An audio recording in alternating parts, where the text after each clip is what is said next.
कैसे हैं आप सभी लोग। आशा करता हूँ अच्छे होंगे, स्वस्थ होंगे, अपनी पढ़ाई कर रहे होंगे ठीक से। हम लोग पढ़ रहे हैं यूजेज ऑफ टेंस। तो यूजेज ऑफ टेंस में हमने simple present tense, present continuous और सिंपल फ्यूचर का यूज पढ़ा है पीछे। कुछ वर्ब्स ऐसी होती हैं जिनका प्रयोग कंटिन्यूअस फॉर्म में नहीं होता है, उन्हीं पे चर्चा करने चल रहे हैं। आइए देखते हैं। देखिए लिखा है वर्ब ऑफ परसेप्शन, अनुभूत की क्रियाएं। ऐसी क्रियाएं जिनको आप इंद्रियों से अनुभूति करते हैं उनका प्रयोग कंटीन्यूअस फॉर्म में नहीं होता है। हाँ, कुछ क्रियाएं हैं ऐसी जिनका, ये जो क्रियाएं हैं कुछ ऐसी जिनका प्रयोग कंटीन्यूअस फॉर्म में नहीं होता है, पर कुछ कुछ का होता है। तो जिनका भी होता है उनका अर्थ भाव बदल जाता है। ठीक, तो अभी देखेंगे आगे कि किन क्रियाओं का प्रयोग कंटीन्यूअस फॉर्म में होता है और क्या उनका अर्थ होता है। ठीक, जैसे लिखा है वर्ब ऑफ परसेप्शन, अनुभूत की क्रियाएं। ठीक, तो जो क्रियाएं परसेप्शन की हैं उनका प्रयोग प्रायः कंटीन्यूअस फॉर्म में नहीं होता है। अगर किन्हीं का होता भी है तो उनका अर्थ भाव बदल जाता है। देखिए ये लिखी हुई है, see, hear, feel, notice, recognise, taste, है ना। तो परसेप्शन वर्ब ऑफ परसेप्शन है। उसके बाद वर्ब ऑफ अपेयरिंग, प्रतीत होने वाली क्रियाएं, अपेयरिंग, है ना, अपेयर, सीम, लुक। ठीक, इनका प्रयोग देखिए वर्ब ऑफ परसेप्शन हुई, वर्ब ऑफ अपेयरिंग हुई, इन सब का प्रयोग कंटीन्यूअस फॉर्म में आप ना करें। और देखते हैं कौन कौन सी हैं। वर्ब ऑफ फीलिंग, है ना, इमोशन या स्टेट ऑफ माइंड। ऐसी वर्ब जो फीलिंग को बताती हैं, इमोशंस को बताती हैं या स्टेट ऑफ माइंड को बताती हैं, उनका प्रयोग भी कंटीन्यूअस फॉर्म में नहीं होता है। ये हैं वो क्रियाएं, है ना, ये सब। ठीक, इनका प्रयोग कंटीन्यूअस फॉर्म में ना करें समानतया। ठीक, अगर किसी का होता भी है तो उनका अर्थ भाव बदल जाता है, सामान्य अर्थों में नहीं। ठीक, आइए देखिए वर्ब ऑफ थिंकिंग, चिंतन की क्रियाएं। ठीक, ट्रस्ट, थिंक, नो, ये सब जितनी भी वर्ब हैं वर्ब ऑफ थिंकिंग, इनका प्रयोग भी कंटीन्यूअस फॉर्म में करने से बचें। वर्ब ऑफ हैव या पजेज, ऐसी क्रियाएं जो अधिकृत देती हैं, जो अधिकार प्रकट करती हैं, उनका प्रयोग भी कंटीन्यूअस फॉर्म में नहीं होता है प्रायः, है ना। ठीक, own, possess, have, keep, belong to, consist of, contain, है ना, ये सब। ठीक, और देखते हैं अदर वर्ब्स, कुछ अन्य क्रियाएं, ये सब। कहने का मेरा मतलब बस इतना सा है कि इन वर्ब्स का प्रयोग आप कंटीन्यूअस फॉर्म में करने से बचें। अच्छा, इनमें से कुछ वर्ब ऐसी हैं जिनका प्रयोग कंटीन्यूअस फॉर्म में होता है, लेकिन मैंने आपको बताया उनका अर्थ भाव बदल जाता है। तो आइए देखते हैं कि किस अर्थ में उनका प्रयोग कंटीन्यूअस फॉर्म में हो पाता है। आइए देखते हैं।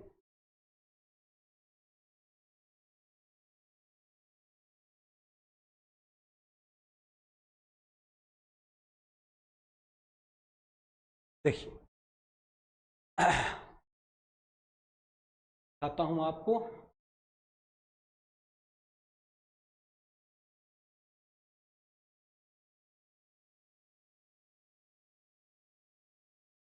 ये बड़ा कर देता हूं।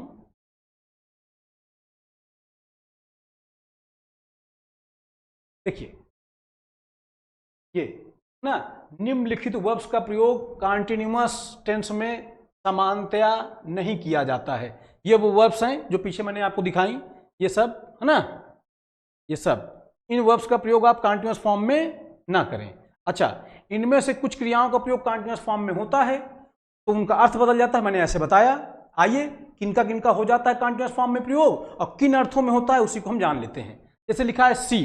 देखिए सी का जो अर्थ होता है देखना होता है समानतया, तो देखने के अर्थ में इसका प्रयोग कंटीन्यूअस फॉर्म में ना करें। लेकिन जब सी का मतलब देखना ना निकले भाव, जब सी का मतलब अर्थ भाव निकले मिलना, देखने के अर्थ में इसका प्रयोग कंटीन्यूअस फॉर्म में ना करें आप। लेकिन जब इसका अर्थ भाव निकले मिलना, तो मिलने के सेंस में आप कर सकते हैं, सेंटेंस समझ में आएगा।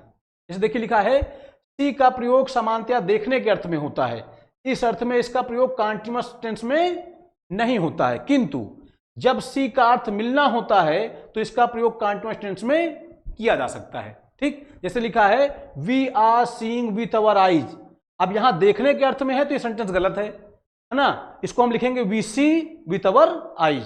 ठीक, यानी कंटीन्यूअस फॉर्म में नहीं यूज करेंगे, आप सिंपल फॉर्म में यूज कर सकते हैं। You are seeing him playing in the field. अब देखिए कंटीन्यूअस फॉर्म में देखने के अर्थ में इसका प्रयोग यहां हुआ है, इस वजह से ये गलत है। फिर लिखा है you see him playing in the field, ये बात सही है। फिर लिखा है I am seeing her today. अब यहां पे सीइंग का अर्थ देखना नहीं है, ये सही लिखा है। यहां पे सी का मतलब है, सीइंग का मतलब अर्थ है मिलना, यानी मैं आज उससे मिलूंगा। देखिए मैं उससे आज मिल रहा हूं, यानी मैं आज उससे मिलूंगा। जब सी का अर्थ मिलना हो तब इसका प्रयोग आप कंटीन्यूअस फॉर्म में करें, लेकिन जब सी का अर्थ देखना हो तो फिर मत करें। जैसे लिखा है she is seeing the PM tomorrow, वह कल प्रधानमंत्री से मिल रही है। तो यहां पे सी का अर्थ क्या है, मिलना है। तो समझ पा गए होंगे, सी का अर्थ देखना है तो इसका प्रयोग कंटीन्यूअस फॉर्म में आप ना करें, पर जब सी का अर्थ मिलना है तो बिल्कुल कर सकते हैं। आइए और देखते हैं। फिर फील, देखिए फील का प्रयोग भी कंटीन्यूअस फॉर्म में सामान्य अर्थों में नहीं होता है। ठीक, जैसे देखिए लिखा है जब फील का अर्थ महसूस करना होता है तो इसका प्रयोग कंटीन्यूअस टेंस में नहीं होता है। यानी जब फील का अर्थ महसूस करना हो तब इसका प्रयोग आप कंटीन्यूअस टेंस में ना करें। कब कर सकते हैं, किंतु जब फील का प्रयोग फिजिकल, ये गलत लिखा हुआ है, शारीरिक होना चाहिए यहां पे। जब फील का अर्थ है ना, किंतु जब फील का प्रयोग फिजिकल, शारीरिक या भौतिक या मेंटल, मानसिक कंडीशन, स्थिति बताने के लिए होता है तो इसका प्रयोग कंटीन्यूअस टेंस में किया जा सकता है ना। जब फील का अर्थ महसूस करना हो तब आप इसका प्रयोग कंटीन्यूअस फॉर्म में ना करें, लेकिन जब मानसिक अवस्था बता रहा हो, ठीक है, मानसिक अवस्था, मेंटल कंडीशन बताए, है ना, शारीरिक अवस्था बताए, तो फिर इसका प्रयोग आप कंटीन्यूअस फॉर्म में कर सकते हैं। जैसे लिखा है she is feeling that he will help हर, वह ऐसा महसूस कर रही है कि वह उसकी मदद करेगा। तो महसूस करने के अर्थ में इसका प्रयोग कंटीन्यूअस फॉर्म में नहीं होगा, है ना। इसको आप सिंपल फॉर्म में लिख दीजिए, है ना, she feels that he will help her. The doctor कह रहा है how are you feeling now, तुम कैसा। देखिए अब यहां पे मानसिक अवस्था डॉक्टर पूछ रहा है, यहां पे महसूस करने के अर्थ में नहीं है कि आप किसी के बारे में क्या सोच रहे हैं, उस अर्थ में नहीं है। जब कह रहा है द डॉक्टर कह रहा है how are you feeling now, कि आपकी मानसिक अवस्था क्या है, कैसा आप फील कर रहे हैं, तो उस अर्थ में देखिए इसका आपने कंटीन्यूअस फॉर्म में प्रयोग कर लिया है। The patient I am feeling better now, मैं बेहतर महसूस कर रहा हूं। इसका मतलब यहां पे मानसिक अवस्था है कि मानसिक अवस्था से, जब मानसिक अवस्था हो तो फिर आप उसका प्रयोग कंटीन्यूअस फॉर्म में करें। देखिए लिखा है ना, किंतु जब फील का प्रयोग फिजिकल, मेंटल या कंडीशन को बताने के लिए होता है तो इसका प्रयोग कंटीन्यूअस टेंस में होता है ना। शारीरिक या मेंटल कंडीशन बताना हो तो फिर आप कंटीन्यूअस फॉर्म में प्रयोग करें इसका, लेकिन सोचने के अर्थ में, मुझे ऐसा लगता है, ऐसे अर्थ में, तो फिर आप मत करें, है ना। फिर देखिए लिखा है I am feeling she is a good girl, मुझे ऐसा लगता है कि वो अच्छी लड़की है, तो फिर गलत है, इस सेंस में इसका प्रयोग कंटीन्यूअस फॉर्म में होगा ही नहीं। I feel she is a good girl, simple form में करें, हो जाएगा। फिर देखिए अगली वर्ब है हमारी। देखिए अब देखिए अगली वर्ब क्या, फील का, हमने देखा मानसिक अवस्था बताने के लिए या शारीरिक अवस्था बताने के लिए भी फील का प्रयोग कंटीन्यूअस फॉर्म में करते हैं। एक स्थिति और है टच, जब आप किसी को स्पर्श करते हुए किसी चीज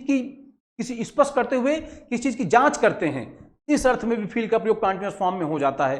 जैसे देखिए लिखा है स्पर्श करना, स्पर्श ठीक नहीं लिखा है ना, स्पर्श करना या जांच करना के अर्थ में फील का कंटीन्यूअस टेंस में प्रयोग किया जा सकता है ना। स्पर्श करते हुए किसी चीज की जांच करना, उस सेंस में भी फील का प्रयोग आप कंटीन्यूअस फॉर्म में करें। जैसे मान लीजिए आप डॉक्टर के पास गए तो डॉक्टर ने आपकी नब्ज को पकड़ा, उसकी जांच की, चेक किया कि भाई आपको फीवर है या नहीं है। तो स्पर्श करते हुए किसी चीज की जांच करना, इस अर्थ में भी फील का प्रयोग आप कंटीन्यूअस फॉर्म में कर सकते हैं। लेकिन जब फील का अर्थ हो आपको ऐसा लगता है, आप ऐसा सोचते हैं, तो फिर उस अर्थ में फील का प्रयोग कंटीन्यूअस फॉर्म में आप ना करें। जैसे देखिए लिखा है the doctor is feeling the patients pulse, अर्थात डॉक्टर जो है मरीज के नब्ज की जांच कर रहा है ना। He was feeling for the electric switch in the dark, यानी वो अंधेरे में इलेक्ट्रिक स्विच ढूंढ रहा है ना। तो आप स्पर्श करते हुए पता लगा रहे हैं किसी चीज का, तो इस अर्थ में आप कंटीन्यूअस फॉर्म में उसका प्रयोग कर सकते हैं। समझ पा रहे होंगे। ठीक, टेस्ट, देखिए टेस्ट का प्रयोग कंटीन्यूअस फॉर्म में कब होता है वो देख लेते हैं। देखिए लिखा है टेस्ट का सामान्यतया स्वाद देना होता है। टेस्ट का अर्थ होता है स्वाद देना, इस अर्थ में इसका प्रयोग आप कंटीन्यूअस फॉर्म में ना करें। लेकिन जब टेस्ट का अर्थ हो किसी चीज के स्वाद की जांच करना, तब फिर आप कंटीन्यूअस फॉर्म में इसका प्रयोग कर सकते हैं।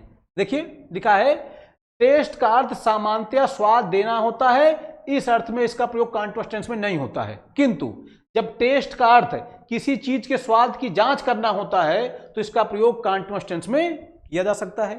जैसे लिखा है sugar is testing sweet, sugar मीठा स्वाद देती है। तो अब देखिए स्वाद देने के अर्थ में इसका प्रयोग कंटीन्यूअस टेंस में आप कर ही नहीं सकते हैं, सिंपल टेंस लगा दीजिए, शुगर टेस्ट स्वीट, सही है। फिर देखिए लिखा है, फिर देखिए कॉफी इज टेस्टिंग बिटर, ये भी गलत है हमारा, क्योंकि स्वाद देने के अर्थ में इसका प्रयोग कंटीन्यूअस टेंस में आप कर ही नहीं सकते हैं। आप लिखें, सॉरी शुगर लिखा है coffee, coffee is testing bitter, गलत, आप लिखेंगे कॉफी टेस्ट्स बिटर, सही है, सिंपल टेंस में लगाएं। लेकिन मैंने आपको बताया जब स्वाद की जांच करना हो किसी चीज के, उस अर्थ में आप इसका प्रयोग कंटीन्यूअस टेंस में कर सकते हैं। जैसे लिखा है she is testing the milk pudding, अर्थात वह दूध के खीर के स्वाद की जांच कर रही है। खीर है, उसके स्वाद को स्वाद करके जांच कर रही है कैसी ये खीर है ना, तो उस अर्थ में मतलब किसी चीज के स्वाद की जांच करने के अर्थ में आप कंटीन्यूअस में करें, पर स्वाद देने के अर्थ में ना करें। ठीक, हियर बता देता हूं मैं आपको, फिर पढ़ दूंगा। देखिए हियर का अर्थ प्रायः होता है सुनना, तो सुनने के अर्थ में इसका प्रयोग आप कंटीन्यूअस फॉर्म में ना करें। ठीक, लेकिन जब हियर का अर्थ हो जाए सुनवाई करना, तो इस अर्थ में इसका प्रयोग कंटीन्यूअस टेंस में हो जाता है। आइए देखते हैं। देखिए लिखा है हियर का प्रयोग सामान्यतः सुनना के अर्थ में किया जाता है तथा इस अर्थ में इसका प्रयोग कंटीन्यूअस फॉर्म में नहीं होता है। मतलब सुनने के अर्थ में इसका प्रयोग कंटीन्यूअस फॉर्म में आप ना करें। लेकिन जैसे देखिए लिखा है example, I am hearing a noise, मैं सुन रहा हूं एक शोर, मैं सुन रहा हूं शोर, तो सुनने के अर्थ में कंटीन्यूअस फॉर्म में इसका प्रयोग होता ही नहीं है। इसको सिंपल फॉर्म में लिख दीजिए आई हियर अ नॉइज। किंतु जब हियर का प्रयोग सुनवाई करने के अर्थ में किया जाता है तो इसका प्रयोग कंटीन्यूअस टेंस में आप कर सकते हैं, सुनवाई करना। जैसे देखिए लिखा है द जज is hearing my case today, जज साहब मेरे केस की आज सुनवाई करेंगे। ठीक है, तो इसका मतलब जब हियर का अर्थ हो सुनना तब कंटीन्यूअस फॉर्म में ना करें, सिंपल फॉर्म लगाएं। लेकिन जब हियर का अर्थ हो जाए सुनवाई करना तो जरूर आप कंटीन्यूअस फॉर्म में इसका प्रयोग कर सकते हैं। ठीक, स्मेल, देखिए देखिए स्मेल का सामान्यतः प्रयोग होता है महकने के अर्थ में ना, तो इस अर्थ में इसका प्रयोग आप कंटीन्यूअस फॉर्म में ना करें।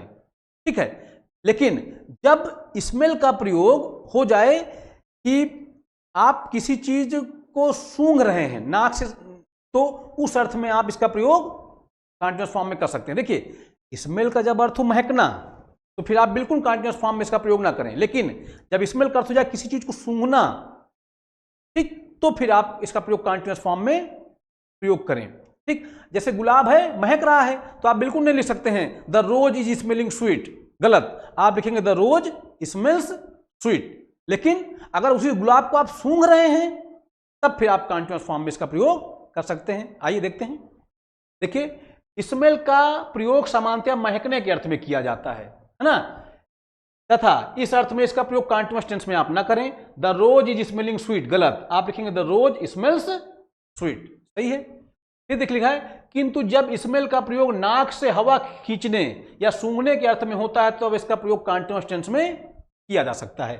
शी इज स्मेलिंग द रोज, इसका मतलब क्या है, वो गुलाब है उसको नाक से सूंघ रही है।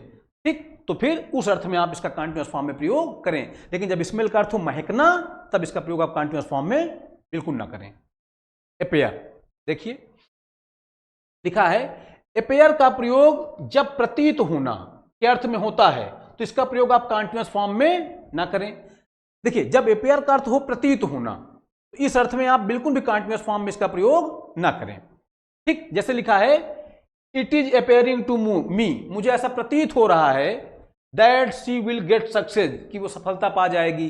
तो प्रतीत होने के अर्थ में आप इसको कंटीन्यूअस फॉर्म में लिखें ही ना, सिंपल फॉर्म में लिखें, गलत है। आप लिखेंगे इट अपेयर्स टू मी, मुझे ऐसा प्रतीत होता है that she will get success, कि वह सफल हो जाएगी। लेकिन फिर देखिए लिखा है किंतु जब अपेयर का प्रयोग प्रकट होना या उपस्थित होने के अर्थ में किया जाता है तो इसका प्रयोग कंटीन्यूअस टेंस में किया जाता है। अपेयर का जब अर्थ हो, जब अपेयर का अर्थ हो प्रतीत होना या प्रकट होना, तो इस अर्थ वो जब अपेयर का अर्थ हो क्या, प्रकट होना या उपस्थित होना, तो फिर इसका प्रयोग आप कंटीन्यूअस फॉर्म में करें। लेकिन जब अपेयर का अर्थ हो प्रतीत होना तो फिर इसका प्रयोग कंटीन्यूअस फॉर्म में आप ना करें। देखिए ना, देखिए जब अपेयर का अर्थ प्रतीत होना हो तो कंटीन्यूअस टेंस में इसका प्रयोग आप ना करें। लेकिन जब अपेयर का अर्थ क्या हो जाए, प्रकट होना, उपस्थित होना, तो फिर आप अपेयर का प्रयोग आईएनजी फॉर्म में कर सकते हैं। जैसे लिखा है the sun is appearing in the sky, जो सूर्य है आसमान में प्रकट हो रहा है। तो देखिए प्रतीत होना यहां अर्थ ही नहीं है, यहां अर्थ क्या है, प्रकट होना है। तो प्रकट होने के अर्थ में आप अपेयर का प्रयोग कंटीन्यूअस फॉर्म में कर सकते हैं, है ना। The actor is appearing on the stage, ठीक, जो एक्टर है स्टेज पे प्रकट हो रहा है, आने वाला है ना। तो यानी जब अपेयर का अर्थ हो जाए प्रकट होना तब इसका प्रयोग आप कंटीन्यूअस फॉर्म में करें। लेकिन जब अपेयर का अर्थ हो प्रतीत होना, है ना, तो फिर लगना, तो फिर इस अर्थ में आप कंटीन्यूअस फॉर्म में इसका प्रयोग ना करें, ठीक है। फिर देखिए अपेयर का एक अर्थ और होता है किंतु। जब अपेयर का प्रयोग प्रकाशित होना, अपेयर का एक अर्थ प्रकाशित होना भी होता है, प्रकाशित ठीक नहीं लिखा है। जब अपेयर का अर्थ प्रकाशित होना हो तब भी इसका प्रयोग कंटीन्यूअस फॉर्म में हो जाता है।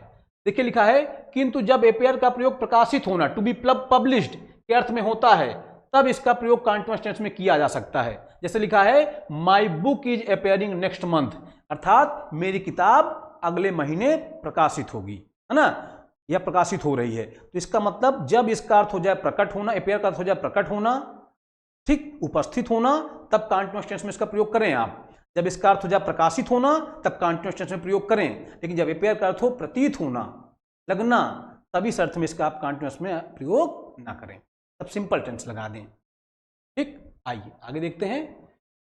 देखिए लिखा हुआ है थिंक, थिंक का प्रयोग समानतः विचार रखना के अर्थ में होता है।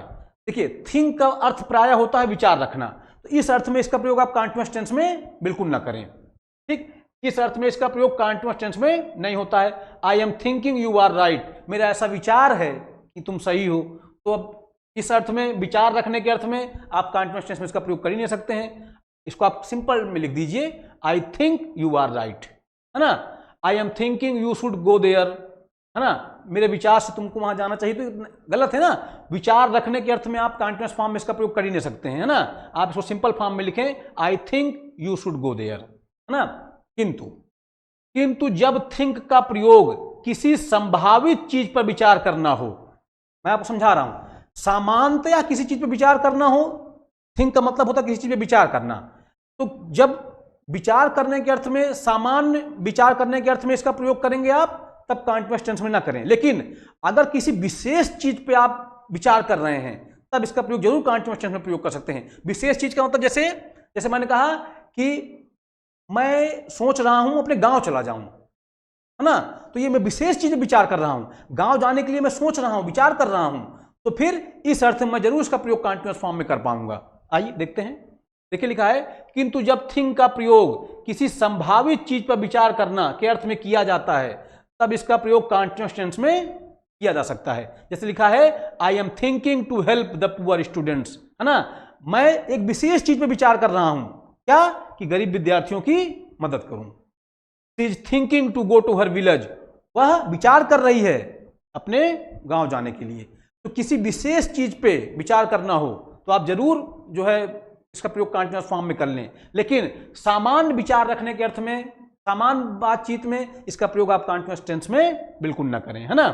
तो ये कुछ वर्ब्स थी जिनका प्रयोग आप कंटीन्यूअस फॉर्म में कर पाते हैं, किंतु इनका अर्थभाव क्या होता है, बदल जाता है। आशा करता हूं मेरी बात आपको समझ में आई होगी। तो इस तरह से मैंने आपको use of present indefinite tense, use of present continuous, use of present future indefinite, ये सारे यूजेस बता दिए हैं, है ना। कुछ वर्ब्स थी जिनका प्रयोग हम कंटीन्यूअस फॉर्म में नहीं करते हैं, पर कुछ थी उनमें से जिनका प्रयोग कंटीन्यूअस फॉर्म में हो जाता है, तो कि उनका अर्थभाव बदल जाता है, उसकी चर्चा मैंने आज आपसे की। आशा करता हूं मेरी बात आपको समझ में आई होगी। पढ़ते रहें, अपने स्वास्थ्य का ध्यान रखें। जय हिंद, जय भारत।